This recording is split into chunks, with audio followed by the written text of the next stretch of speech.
बदनावर विधानसभा seat जो है एक परंपरागत से कांग्रेस की सीट रही है, लेकिन इस बार जो उपचुनाव हो रहे हैं वो बहुत इंटरेस्टिंग है, क्योंकि कांग्रेस वर्सेस जो कैंडिडेट जो बीजेपी से हैं वो कांग्रेस के प्रत्याशी रहे और वो जीतने वाले प्रत्याशी रहे। तो राजवर्धन सिंह दत्ती गांव जो है वो इस बार कमल का हाथ थाम के जीत पाएंगे?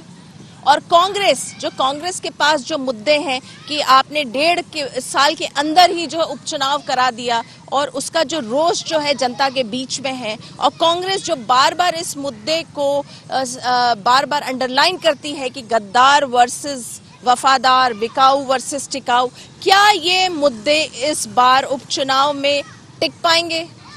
क्या राजवर्धन सिंह दत्ती गांव जो जीतते आ रहे हैं अपनी विधायक की सीट फिर से जीत का परचम लहरा पाएंगे? तो चलिए श्रीमान एमएलए में हम ये सब देखेंगे। हम राजवर्धन सिंह दत्ती गांव के साथ उनका जो है जनसंपर्क अभियान देखेंगे। कांग्रेस के पास क्या मुद्दे हैं, किस वे से वो इन मुद्दों को जो है जनता के बीच में ले जा रही है, चलिए हम ये सब देखते हैं।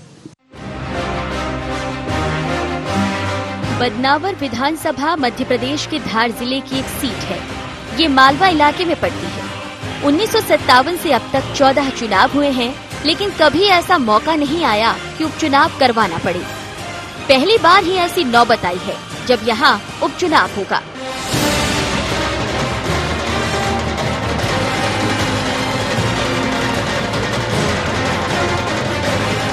दो 2018 के विधानसभा चुनाव में इस सीट पर राजवर्धन सिंह दत्ती गांव ने जीत दर्ज की थी। राजवर्धन सिंह ने कांग्रेस के टिकट पर यहां से चुनाव लड़ा था, लेकिन वो बीजेपी में अब शामिल हो गए, जिसके बाद कांग्रेस के निशाने पर हैं राजवर्धन सिंह। बदनावर विधानसभा के कानवन गांव में हम इस वक्त हैं। अगर हम बात करें तो यहाँ कांग्रेस, ये बेसिकली कांग्रेस की परंपरागत सीट है। यहाँ से पिछले कई विधानसभा में हर बार जो है कांग्रेस ने ये सीट बहुत अच्छे मार्जिन से जीती है, बट इस बार जो है राजवर्धन सिंह जी दत्ती गांव जो है वो कांग्रेस से बीजेपी में आ गए हैं।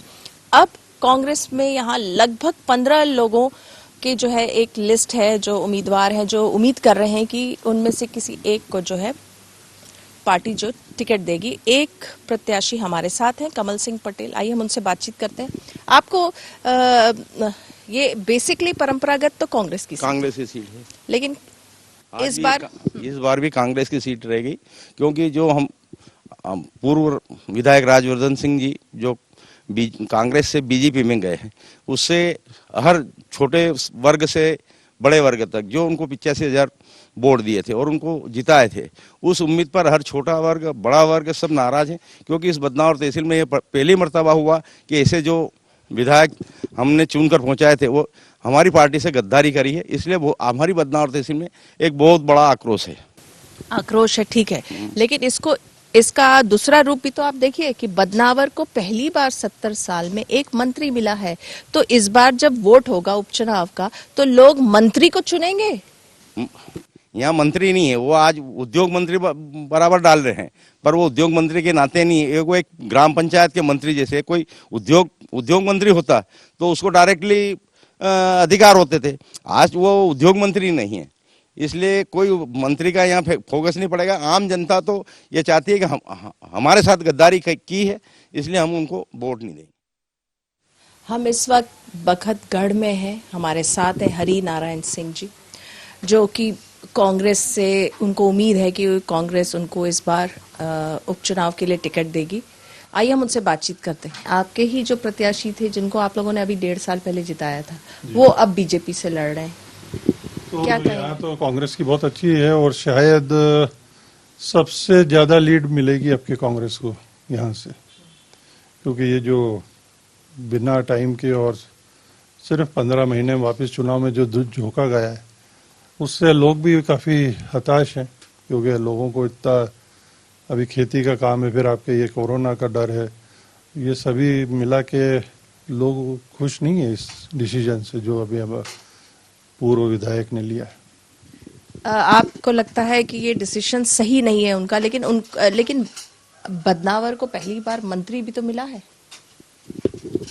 नहीं ठीक है, तो वो कहाँ कितने दिन, अभी अधिसूचना लग जाएगी तो फिर क्या, थोड़े दिन बाद चुनाव है तो मंत्री पद का क्या फायदा होगा, कितने दिन रहेंगे मंत्री, ज्यादा ज्यादा एक आध महीना या 10-15 दिन बस लगने वाली।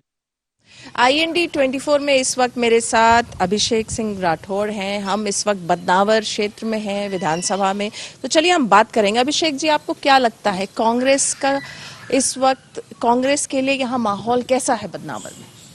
माहौल कांग्रेस का ज़बरदस्त है। यहाँ पे कार्यकर्ताओं में काफ़ी उत्साह है और हमारे यहाँ ऐसा माना जा रहा है कि राजवर्धन सिंह दत्तीगांव के जाने के बाद कांग्रेस आज़ाद हो चुकी है, क्योंकि वो कांग्रेस को उन्होंने लिमिटेड पार्टी बना रखा था और वो जैसा चाहते थे मनमर्जी उसमें चलाते थे।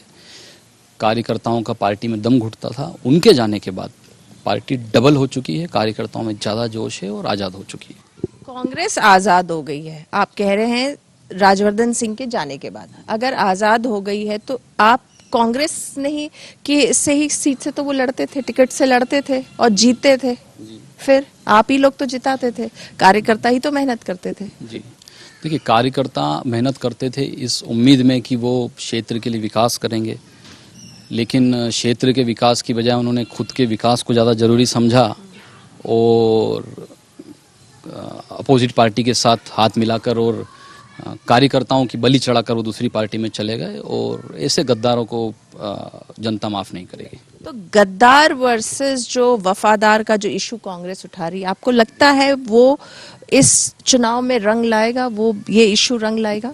डेफिनेटली। देखिए, आजकल जनता समझदार हो गई है। सब जानते हैं कि मंत्री पद की अगर बात करें तो कमलनाथ जी के जो मंत्रिमंडल का विस्तार होने वाला था, कमलनाथ जी खुद कह चुके हैं कि उस मंत्रिमंडल के विस्तार में जो नई सूची थी उसमें पहले नंबर पर राजवर्धन सिंह का नाम था। लेकिन अगर ये कांग्रेस में रहते तो इन्हें सिर्फ मंत्री का पद मिलता और भाजपा में गए तो इन्हें मिल गया। ये क्या इशारा कर रहे हैं, खुल के बताइए। पैसा कितना पैसा मिला? जो हमारे ऊपर के नेताओं के माध्यम से सुना है कि करोड़ों में सौदा हुआ है। Exact figure I can not से। देखिए, चलिए यहाँ पे एक सवाल बनता है, ये क्या ऐसा मौका किसी और को मिलता, आपको मिलता तो क्या आप नहीं लेते? अगर पैसे की बात करें तो देखिए, पार्टी के जो कार्यकर्ता हैं, मेरा मानना है कि पार्टी के जो कार्यकर्ता होते हैं वो सड़क से उठा के व्यक्ति को सदन तक पहुंचाते हैं और उन कार्यकर्ताओं की बलि चढ़ाना, मैं नहीं मानता कि सिर्फ उन कार्यकर्ताओं को सिर्फ पैसों के लिए बेच देना और किसी और पार्टी में चले जाना, ऐसा समझौता मैं तो कभी नहीं करता। ये बात बताइए, बदनावर में 70 साल में इंडिपेंडेंस के बाद पहली बार मंत्री पद मिला है राजवर्धन सिंह जी को, तो क्या जनता इस चीज में, क्योंकि वो अपने कैंपेन में तो यही कहेंगे ना कि मंत्री मिला है, आप वोट देंगे आपको मंत्री, आप एक मंत्री को चुन रहे हैं और आपको जब चुनेंगे तो एक विधायक को चुनेंगे, तो विधायक और वर्सेस मंत्री, तो क्या जनता मंत्री नहीं चुनेगी? उनके मंत्री बनने के बाद मैं नहीं मानता कि क्षेत्र का कोई भला हुआ है। जो उद्योग बदनावर में चल रहे हैं उनमें भी लोकल के लोगों को रोजगार नहीं मिल रहा है। राजस्थान के, उत्तर प्रदेश के, बिहार के लोग हैं। अरे जब उद्योग अगर बदनावर में है तो रोजगार भी लोकल के लोगों को मिलना चाहिए। तो मैं नहीं मानता कि मंत्री होने से उनके कोई बदनावर को कोई बड़ा फायदा हुआ है। तो चलिए, कांग्रेस क्या ऑफर करेगी?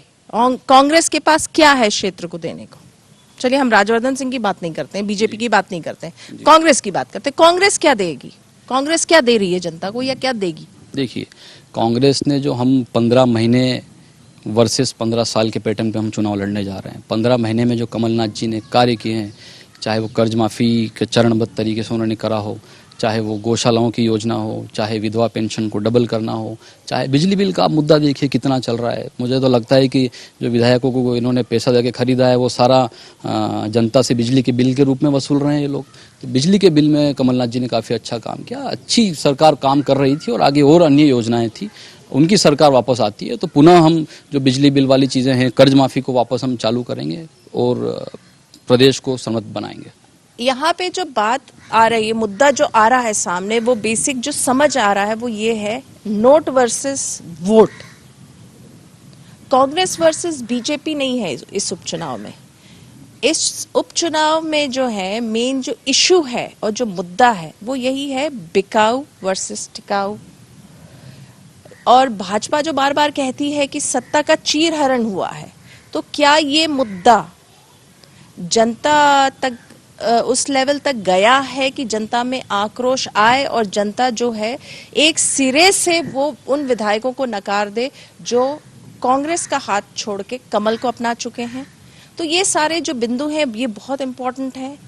ये इस उपचुनाव में जो हैं ये अगर हम कह सके हैं तो ये एक डिफाइनिंग फैक्टर होंगे। ये इशू ये क्योंकि ये उपचुनाव जो है बेसिकली इशू बेस्ड उपचुनाव है, ये पार्टी बेस्ड नहीं रह गया है। कांग्रेस वर्सेस बीजेपी बहुत सारे इश्यूज हैं और आगे हमें यही देखना पड़ेगा कि कौन सा इशू है, कौन सा इशू जो है वो कारगर साबित होता है और जो कैंडिडेट्स हैं उनको हराने या जिताने में जो है रोल प्ले करना। प्रदेश में बीते दिनों कुछ महीनों से जिस तरह का राजनीतिक घटनाक्रम चल रहा है उसका असर आम जनता पर भी पड़ा है। इस राजनीतिक घटनाक्रम के लाभ हानि की भी गणना आम जनता कर रही है। भाजपा और कांग्रेस की सरकार के हेरफेर में सारे नुकसान फायदे का जनता आंकलन कर रही है। हम इस वक्त लबरादा गांव में हैं, बदनावर क्षेत्र के विधानसभा क्षेत्र के। मेरे पीछे आप देख सकते हैं कि राजवर्धन सिंह दत्ती गांव जी उनका जो है यहाँ पे जनसंपर्क चल रहा है, मंच पे है वो, उनका स्वागत सत्कार हो रहा है। मैं आपको बताना चाहूंगी ये गांव जो है ये बदनावर इलाके का विधानसभा क्षेत्र का आखिरी गांव माना जाता है और यहाँ पे मेरे साथ कई अगर आप देख सकते हैं तो यहाँ के क्षेत्र के निवासी खड़े हुए। आइए हम इनसे बातचीत करते हैं। आप क्या कहेंगे, किस तरह का माहौल है इस बार चुनाव में? अच्छा माहौल है। अच्छा किस तरीके का? अच्छा जोरदार। किसके पक्ष का माहौल है? राजवर्धन का हिसाब से। अच्छा क्यों है राजवर्धन सिंह जी के? मंत्रिमंडल बन मंत्री हैं इसलिए। अच्छा चलिए आप क्या कहेंगे, यहाँ पे किस तरह का माहौल है? ठीक है, माहौल एक नंबर चल रहा है अभी तो फिलहाल तो। हाँ। देखने लायक है अभी तो। हाँ। जिसके बाद जो होगा वो देखे जाएगा। कांग्रेस जो आरोप लगाती है कि बिकाऊ वर्सेस टिकाऊ, उस पर आप क्या कहेंगे? कांग्रेस ने जो वादे किए तो वो वादे तो कोई पूरे हुए नहीं अभी तक। तो कांग्रेस खिलाफ भी होगी, क्यों नहीं होगी? जो वादे किए थे वो वादे तो अभी तक पूरे नहीं हुए। पूरे नहीं हुए, वादे पूरे नहीं हुए। चलिए हम कुछ और लोगों से बात करते हैं। हाँ बाबा आप क्या कहेंगे, बताइए। मैं कहता हूँ बलवारी जिताता है, पहले बलवारी जिताया था और अभी भी ये बलवारी का नाम लेगा तो अभी भी जीतेगा। मैं बलवारी शीश हूँ। अच्छा इस बार का जो चुनाव है काफी ऐसा लगता है कांटे की टक्कर है, कांग्रेस वर्सेस बीजेपी। क्या लग रहा है आपको? देखो टक्कर तो कांटे की जरूर है, बट ये कहीं ना कहीं एक चुनाव जो आम तौर पे हर 5 साल में होता है उसके बाद एक नया चुनाव जो बीच में से आ गया, जो 4 महीने में जो फसल आती है वो नहीं आ पाए कि 1 महीने में आपको बैंगन भिंडी खाने को मिल रहा है। तो ये कहीं ना कहीं थोड़ा तकलीफदायक और थोड़ा सा है ना असमंजस की स्थिति में आज की तारीख में वोटर वो समझ तो रहा है कि मंत्रिमंडल विधानसभा में बदनावर को मिल तो गया है, पर आगे काम होंगे कि नहीं होंगे वो अलग बात है। देखो चुनाव में आना प्रचार करना अपनी जगह होता है, जो स्थिति जमीन पर होती है वो आगे होगी कि नहीं वो बहुत बड़ा फैसला होता है। चुनाव के टाइम में तो हर कोई आता है जाता है, हम स्वागत करते हैं, सब चीजों का स्वागत है, बट यही है कि यह डोर आगे भी चलती रहे। युवा होने के तौर पे अगर आज से 25 साल बाद भी अगर ये ऐसा ही कोई मंत्रिमंडल या आगे आता है, अगर मेरी औलाद भी उसको ऐसे ही स्वागत करे और काम वहीं के वहीं रह जाए जैसे मेरे दादाओं ने किया, परदादाओं ने किया, तो ये एक बहुत अलग चीज सोच होगी। तो इस चीज का जो डिफरेंस बहुत ज्यादा हो रहा है, गैप हो रही है, उसको फुलफिल आपको करना है। बिल्कुल बहुत सही बात इन्होंने कही। जो युवा मतदाता है, ये जो बार बार जो बात बार बार आ रही है वो यही आ रही है कि ये जो उपचुनाव हो रहे हैं, पहले 22 था, फिर 25, 27, अब 28 सीटों में उपचुनाव हो रहे हैं मध्य प्रदेश में। और इस तरह का ये जो माहौल है ये क्यों हुआ, ये उपचुनाव क्यों हो रहे हैं? क्या इसलिए हो रहे हैं कि कांग्रेस के जो विधायक हैं वो बीजेपी में चले गए और सत्ता परिवर्तन हुआ? ये क्या एक नेचुरल प्रोसेस था या ये सत्ता का चीरहरण था जैसा कि कांग्रेस आरोप लगाती है? तो ऐसे बहुत सारे सवाल हैं जो केवल एक युवा के मन के नहीं है, जो अभी हमने जिनसे बात करी, ये सबके मन में है। लेकिन उपचुनाव तो है और ये जल्द होंगे। और आप देख रहे हैं कि अभी जो माहौल है वो कहीं ना कहीं जो माहौल है वो राजवर्धन सिंह दत्ती गांव के पक्ष में है। और उसका खास कारण या मेन कारण ये है कि बदनावर के लोगों को लग रहा है कि बदनावर का रिप्रेजेंटेशन जो है वो कैबिनेट में हो गया, मंत्रिमंडल में हो गया, मंत्री उनके बन गए हैं। तो उनको लगता है कि कहीं ना कहीं ये जो है एक बहुत ही सकारात्मक जो है एक पहल है। देश के कृषि और किसानों को आत्मनिर्भर बनाना एक बड़ी प्राथमिकता है। इसमें कोई दो राय नहीं कि किसानों ने अपनी मेहनत के बलबूते पर भारत को कृषि क्षेत्र में आत्मनिर्भर बनाने में कोई कसर नहीं छोड़ी। लेकिन अभी भी देश के किसानों की जो स्थिति है वो चिंताजनक है। हालांकि मध्य प्रदेश के बदनावर में किसान थोड़े संपन्न नजर आते हैं। यहाँ पर किसानों के पास खेती के लिए महंगे उपकरण, विशाल घर, पढ़े लिखे और जागरूक हैं। जैसा कि आप देख सकते हैं, हम इस वक्त एक बहुत ही आलीशान महल जैसे घर में खड़े हैं जिसके की ओनर है दुर्गालाल पाटीदार। और आप देख सकते हैं कि किस तरह दत्ती गांव जो है वो एक, अगर हम बात करें तो एक बहुत संपन्न विधानसभा के रूप में उभर के आता है, जहां पे जो मेन फोकस है एग्रीकल्चर है। और एग्रीकल्चर जो है वो इस तरह से संपन्न है कि आप देख सकते हैं किस तरह का ये मकान है। मेरे साथ इस वक्त है दुर्गालाल पाटीदार जी। क्या कहेंगे आप, किस तरह का माहौल है इस बार जो उपचुनाव हो रहे हैं? उपचुनाव बढ़िया है, बढ़िया माहौल है बीजेपी का। बढ़िया क्यों है बढ़िया माहौल? सरकार काम कर रही है इसलिए बढ़िया है। बीजेपी सरकार काम कर रही है इसलिए बढ़िया है। 2018 के विधानसभा चुनाव में इस सीट पर राजवर्धन सिंह दत्तीगांव ने जीत हासिल की थी। वो 5 बार इस सीट से चुनाव लड़ चुके हैं। इसमें पहली बार 1998 में कांग्रेस से टिकट नहीं मिलने पर निर्दलीय चुनाव लड़ा था। अपने पहले ही प्रयास में राजवर्धन ने करीब 30,000 वोट हासिल कर तमाम राजनीतिक पंडितों को चौंका दिया था। हालांकि इसके बाद हुए 2003 के चुनाव में कांग्रेस ने राजवर्धन को टिकट दिया, इसमें वो विजयी हुए। इसके बाद लगातार दूसरी बार 2008 में विधायक चुने गए, लेकिन 2013 में उन्हें भाजपा के भंवर सिंह शेखावत ने पराजित किया। 2018 में राजवर्धन ने अपनी पिछली हार का बदला लेते हुए शेखावत को रिकॉर्ड 41,000 मतों के अंतर से करारी शिकस्त दी। तब किसी ने नहीं सोचा था कि 1.25 साल में ही तेजी से बदलते राजनीतिक घटनाक्रम के चलते उपचुनाव की नौबत आ जाएगी। राजवर्धन सिंह ज्योतिरादित्य सिंधिया के कट्टर समर्थक हैं। की बात करी आपने, दूध पे 5 रुपए के बोनस की बात करी, रोजगार भत्ते की बात करी, ये सब पूरा होगा कैसे? लेकिन मैं आपसे कहना चाहता हूँ कि प्राचीन आपने कुछ था ही नहीं। इसलिए जब पहला बजट भी आया तो बजट में मैं खुद बोला था, इसलिए मुझे पता है बजट में समूचे किसान कर्जमाफी का प्रकरण 60,000 करोड़ का था, प्रावधान मात्र 6,000 करोड़। आप बताइए कि एक आदमी के हवाई जहाज को उतारने के लिए हवाई अड्डा ज्यादा महत्वपूर्ण होता है? खजाने की पर्ची, युवाओं का रोजगार, किसानों को राहत, महिला समूह के लिए माफी, ये तमाम चीजें ऐसी कैसे भरी है। अभी हमने देखा उनके साथ, हमने जो है वो जिस तरह से उन्होंने जनसंपर्क किया, अभियान किया, लोगों के घर गए, जाके मिले, सबसे बातचीत की, बारिश होती रही, उसके बीच में भी जो है उन्होंने अपना कैंपेन जारी रखा, ये कह के कि थोड़ी सी पानी, ये तो थोड़ी सी बारिश है, दिक्कत क्या है इसमें? कैसे था? क्योंकि जिस जगह आप जनसंपर्क कर रहे थे, हमने देखा कि वो जो the people over there, they are very well placed, वो हैं, बहुत संपन्न हैं, और बट कहीं ना कहीं दे वर ऑल वेरी इमोशनली कुछ कनेक्ट, ऐसा मुझे लगा। तो व्हाट, क्या यूएसपी है? यूएसपी नहीं, मेरा इन लोगों से पारिवारिक संबंध 2 पीढ़ी का संबंध है। ये मेरे पिताजी से जुड़े रहे और हमारे परिवार ने इनके लिए हमेशा, कभी भी कोई ज़रूरत पड़ी तो हम इनके लिए खड़े रहते हैं। तमाम रिश्तेदारियां हैं का मुझसे इसलिए संबंध है कि उनको मुझसे कुछ लेना है। और मेरे पिताजी भी इनके लिए जिए मरे आखिरी सांस तक। और जब मैं भी पॉलिटिक्स में आया तब उन्होंने मुझे एक बहुत साफ एक बात पूछी थी कि तुम यहाँ क्यों हो और तुम्हारा उद्देश्य क्या है, और अगर तुम यही सोचते हो कि तुम्हारा परिवार 5 लोग हैं, माता पिता बहन और भाई, तो फिर तुम मत करो राजनीति, भूल जाओ।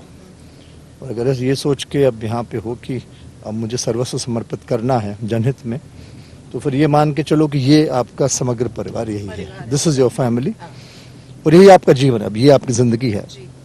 क्योंकि मैं पहले कॉर्पोरेट वर्ल्ड में था, वहाँ काम करता था, परिस्थितियाँ अलग थी, और उसको उस बात को मैं जीवन में कभी नहीं बोला, उसको मैंने आत्मसात किया। और आई थिंक ये मूल मंत्र वही रहा आज तक, और मैं उसको लेके चला। और मुझे तो बहुत बहुत प्यार मिला है यहाँ पे। इतना लोगों ने अपनत्व दिया है, मैंने भी कोशिश करी है जिस भी रूप में मैं उसको लौटा सकूं। इसलिए इस विषय में दोनों ही तरफ इमोशंस आए हैं, वो लोग इमोशनल हो जाते। लेकिन अभी जिस तरह से कांग्रेस जो बार बार ये प्रचार कर रही है बिकाऊ वर्सेस टिकाऊ, बार बार आप सब लोगों को, जो आप सब लोग महाराज के साथ कांग्रेस छोड़ के कमल को अपनाया, आप लोगों ने कमल को थामा, तो आप लोगों को बार बार बिकाऊ की कैटेगरी में डाला जा रहा है। So how do you react to that? क्या वो चीज आपके कॉन्स्टिट्यूएंसी में, डू पीपल एवर आपसे पूछते हैं कि क्या आपने पैसे लिए और यू चेंज्ड ओवर साइड्स? क्या इस तरह की परिस्थिति आती है? देखिए, मैं एक बात आपसे कहना चाहता हूँ आपका क्षेत्र, आपका गांव और आपके लोग, उनसे बेहतर आपको कोई नहीं जानता। मेरा चरित्र चित्रण, मेरे क्षेत्र में, मेरे क्षेत्र का आदमी, उनके मेरे संबंध, उनके मेरे व्यवहार, उनका और मेरा रिश्ता उसके अनुभव के आधार पे करते हैं। तो हमारे यहाँ जिस टाइप के लोग कांग्रेस के हैं जो ये बात कहने की कोशिश भी करेंगे, तो खुद सर से पैर तक इतनी कालिख में पुते हैं कि लोग उन पे हंसेंगे और उनसे कहेंगे पहले अपना मुंह आईने में देखो, मुझ पे, मेरे परिवार पे उंगली उठाने से पहले खुद का चरित्र देखो। कहा भी जाता है कि आप उंगली उठा रहे तो पहले 3 आपकी और है। तो मुझे किंचित कोई शक, शंका, संदेह नहीं है। कांग्रेस और मेरे विरोधी जितना ऐसी बातें कहेंगे मेरे खिलाफ, उतना ही मुझे लाभ होगा, क्योंकि लोग जानते हैं मैं क्या हूँ, मैं कैसे रहता हूँ, मैं क्या करता हूँ, मेरे पिताजी क्या थे, मेरी माताजी क्या है, मेरा भाई क्या है, मेरी बहन क्या है। इन सब चीज़ों को आप सिर्फ चुनाव आया इसलिए कह रहे हैं। और जो लोग तमाम बातें कह रहे हैं, तो वो लोग इतने वर्षों तक कहाँ थे? उन्होंने क्या क्षेत्र के लिए किया? क्या वो क्षेत्र के लिए आज भी कर रहे हैं? कुछ नहीं। सिर्फ खिलाफ बोलना, सिर्फ विरोध के लिए विरोध करना। आप ये आके कहिए कि आपने क्षेत्र के लिए क्या किया है, आपका क्या योगदान है। कभी जैसे ये उपचुनाव में अब आप बिजी हैं, you were earlier elected for 5 years but now you are fighting this उपचुनाव अगेन, कभी मन में आता है कभी कि ये what did I do, why did I go from, मैं कांग्रेस से बीजेपी क्यों चला गया? और यू फील नो ठीक है, जो किया मैंने सही किया? नहीं, मैंने तो जैसे आपसे कहा, मैंने तो 27 दिसंबर 2018 को कह दिया था कि इस बदनावर पे 1 लाख विधायक की कुर्बान, पहली गोली सेनापति खाता है, तेरा तुझको अर्पण क्या लागे मेरा था ही क्या? वो तो इन्हीं का तो था, वो तो पावर जनता का ही था। और मैंने उनके सामने बात करी, उनसे बात कही, उनकी बात सुनी। जैसे मैंने कहा, जो भाव जमीन से आया वो भाव यही था। उन्होंने कहा नहीं, अन्याय हुआ है, हमारे साथ सही नहीं हुआ है, we refuse to take it. सब लोग कांग्रेस से तभी रिजाइन कर रहे थे, पुतले जला रहे। तो मैंने कहा आप मत करिए, आपने अपना मत मुझ में निहित किया है, it is your power that I have, तो मैं रिजाइन कर देता हूँ। सो ऐसा कुछ नहीं है, मैं तो प्रसन्न हूँ और पूरे मन से मैंने वो बात कही थी। अगले दिन जाके मैंने दिल्ली में दिया रेजिग्नेशन। तो ठीक है, जब इन्हीं का है, इन्हीं के लिए है, तो फिर मेरा तो है ही नहीं ना उसमें कुछ, तो इन्हीं का है, तो ठीक है। आपने IND 24 से बातचीत की, आपका बहुत बहुत धन्यवाद। तो ये थे राजवर्धन सिंह दत्तीगांव। यू कैन, जैसा कि दिख रहा है, बिल्कुल कॉन्फिडेंस से लबरेज हैं। क्यों है? इसलिए कि बहुत इमोशनली कनेक्टेड हैं अपने मतदाताओं से। उनके सुख और दुख में इनका परिवार जो रहा है, फर्स्ट हिज फादर, अब ये कई सालों से इमोशनली इन्वेस्टेड रहे हैं। इसीलिए, और जिस तरह से ये कह रहे हैं कि इनके मन में कभी भी इस बात का मलाल नहीं रहा कि इन्होंने कांग्रेस क्यों छोड़ा और बीजेपी का दामन क्यों थामा। एंड कहीं ना कहीं उन्हें लगता है कि वो जो बीजेपी, जो अब जिस तरह से कार्डर बेस्ड पार्टी है, उसमें वो कंफर्टेबल महसूस कर रहे हैं, क्योंकि जो कांग्रेस है उनको लगता है वो कहीं ना कहीं एक 1 मैन या 1 वुमेन आर्मी की तरह जो है एक सीमित सी हो गई है। मध्य प्रदेश की 28 सीटों पर होने जा रहे विधानसभा उपचुनाव तय करेंगे कि शिवराज सरकार बनी रहेगी या फिर कमलनाथ के नेतृत्व में कांग्रेस की वापसी होगी। इस उपचुनाव में बदनावर सीट की अहम भूमिका रहने वाली है। देखना दिलचस्प होगा कि सीएम शिवराज सिंह चौहान, पूर्व केंद्रीय मंत्री और राज्यसभा सांसद ज्योतिरादित्य सिंधिया सहित अन्य भाजपा नेताओं की किलेबंदी के सामने कांग्रेस की रणनीति किस हद तक सफल रहती है। IND 24 के लिए बदनावर से कैमरा पर्सन विपिन के साथ मुक्ता पाठक की रिपोर्ट।